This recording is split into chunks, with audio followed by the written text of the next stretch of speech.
شمالہ یہ bed test ہے. پیٹ ہیگسیٹ جو وزیر وار ہیں یا وار کے ڈپارٹمنٹ کے ہیڈ ہیں, ان کی طرف سے میرا خیال ہے کوئی پازیٹیو سگنل آنا چاہیے. خیر وہ تو ہمیشہ اس طرح کی بات کر رہے ہوتے ہیں. ان کے ساتھی باقی آپ دیکھ لیں, ایون جے ڈی وینس بھی دیکھ لیں, ایون مارکو روبیو جو وزیر خارجہ ہیں وہ بھی اس طرح نہیں بات کرتے. اب یہ کہا جاتا ہے کہ کسی زمانے میں فوج میں سپاہی کے طور پہ کام کیا تھا, پھر یہ اینکر ٹی وی کے بن گئے تھے اور وہاں سے اٹھا کے پریزیڈنٹ ٹرمپ نے ایک اتنی امپورٹنٹ جگہ پہ ان کو بٹھا دیا.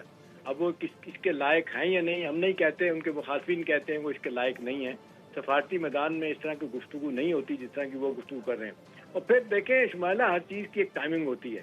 اب یہ ٹائمنگ نہیں بنتی تھی کہ جب آپ نے دیکھا پاکستان نے کنونس کیا, پاکستان کے سفارتی طور پہ سیاسی طور پہ آپ نے دیکھا جو ایفرٹ کیے گئے تھے ہمارے فیلڈ مارشل کی طرف سے, ہمارے پرائم منسٹر کی طرف سے, اسحاق ڈار کی طرف سے, وہ فروٹفل ہو رہے ہیں. اور آپ نے دیکھا کہ جس طریقے سے ایران کے فارن منسٹر پاکستان ایک چھوٹے سے ڈیلیگیشن کے ساتھ آ رہے ہیں, یہ ایک بہت بڑی انڈیکیشن تھی, یہ میسیجنگ تھی. وہی احتشام صاحب, ابھی جو ہم نے پریس کانفرنس دیکھی ہے اس میں ایران کے لیے واضح طور پہ دھمکیاں ہم نے دیکھی ہیں.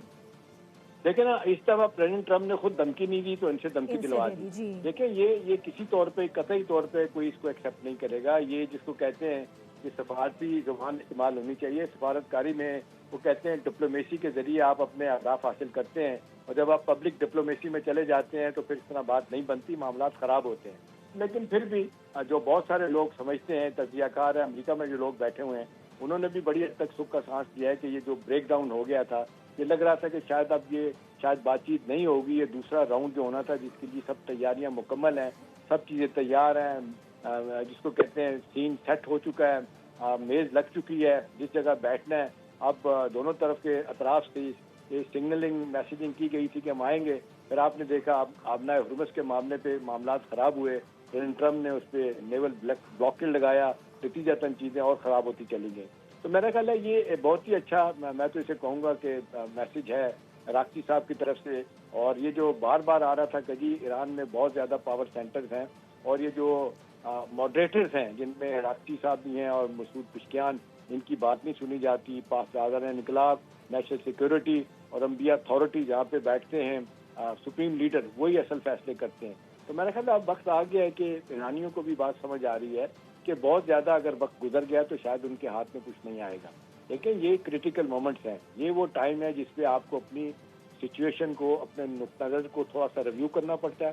اور پھر جب آپ دیکھتے ہیں کہ آپ کی مشکلات بڑھ رہی ہیں, آپ کے دوست آپ کو کیا مشورہ دے رہے ہیں. ابھی دیکھیں نا شمالہ, جو چائنا ان کو مشورہ دے رہا ہے, چائنا بھی کہہ رہا ہے کہ بھی آپ یہ نہ کریں, آپ یہ بلاکیڈ چھوڑ دیں, ختم کریں. ہم امریکہ سے بھی کہیں گے. پلس یہ کہ اس سے پوری دنیا کی گلوبل اکانومی بڑا ایک نیگیٹو امپیکٹ آ رہا ہے, ساری دنیا اس پہ سفر کر رہی ہے. امریکہ میں مسائل مشکلات علیحدہ ہیں ان کی.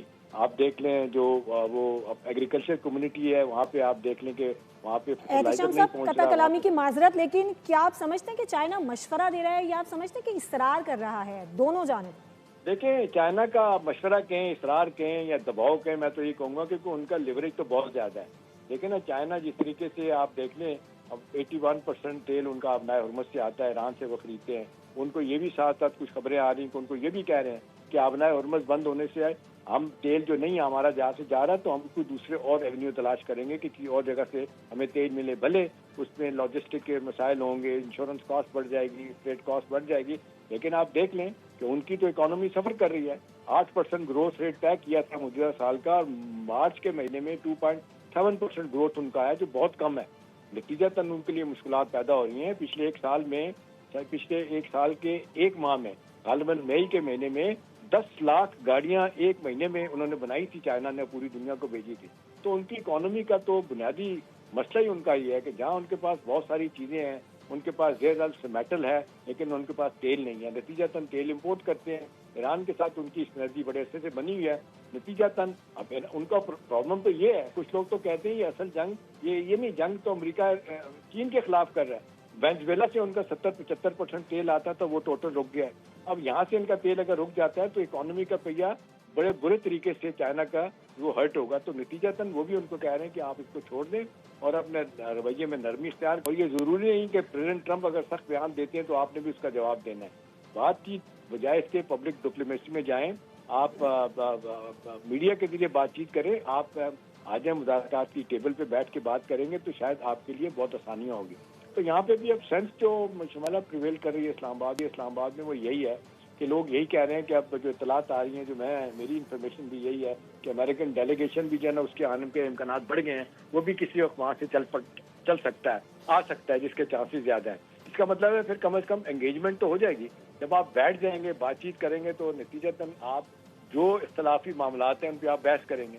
اور یہ جو اطلاعات آ رہی ہیں کہ جی شروع میں اگر یہ فرض کریں MOUs memorandum of understanding sign ہو جاتا ہے اور اس کے بعد کہ جی ٹھیک ہے جنگ بندی مستقل رہے گی، اور یہ کہ جی ایران جو چاہتا ہے کہ ہم پہ دوبارہ حملہ نہ ہو، نو وار پیکٹ ہونا ہے تو وہ بھی ہو سکتا ہے اگر اس کے لیے کیا جائے، اور اس کے بعد سینکشن ختم ہوتی ہیں، ان کے ایسٹ انفریز ہوتے ہیں، تو اس کے بعد ظاہر ہے ان کو بھی ایک بڑا موقع ملے گا۔ اور یہ جو ڈائریکٹ 47 سال کی دشمنی بڑھ چکی ہے امریکہ کی ایران کی، اس کا خاتمہ ہوگا، اس سے پوری دنیا کو سایہ ریلیف ملے گا، فرق پڑے گا۔ تو میرا خیال ہے ایران کی قیادت نے شمالہ یہ بڑا اچھا فیصلہ کیا کہ اتنے ایک تناؤ کے ماحول میں جب بیان بازی انتہا پہ پہنچی ہوئی ہے، اپنے ڈیلیگیشن کو، فارن منسٹر کو اسلام آباد بھیجنے کا فیصلہ کیا۔ ابھی یہاں سے اب اطلاعات تو اب یہی ہے کہ جب وہ آئیں گے تو اس کے بعد اب جس طرح امریکی بھی آنے کا سوچ رہے ہیں، آ جائیں گے تو پاکستان دونوں کو بٹھائے گا اور پھر دوبارہ سے جو مذاکرات کا سلسلہ شروع ہوگا، اور توقعات کی جاتی ہیں کہ اگر یہ بیان بازی رکتی ہے تو شاید معاملہ آگے جا سکتا ہے اور یہ پرماننٹ جو ہے نا یہ سیز فائر بھی ہو سکتی ہے اور یہ ایشو کو سیٹل کیا جا سکتا ہے، جس سے خطرہ پیدا ہو چکا ہے کہ جی تیسری عالمی جنگ بھی شروع ہو سکتی ہے۔ آپ نے دیکھا اس حوالے سے رشیا کے پریزیڈنٹ پوٹن نے بھی بڑے سخت بیانات دیے تھے کہ جی یہ جس طرف امریکہ لے کے جانا چاہتا ہے یہ تباہی ہے۔ چائنا نے بھی اس کے بارے میں کہا تھا، بلکہ پرسوں کا ان کا فارن منسٹری کا بھی اسٹیٹمنٹ بڑا سخت تھا، انہوں نے کہا تھا کہ یہ ہم برداشت نہیں کریں گے، لفظ یوز کیا تھا ان کے فورن جو اسپوکس پرسن ہے کہ ہم یہ برداشت نہیں کریں گے۔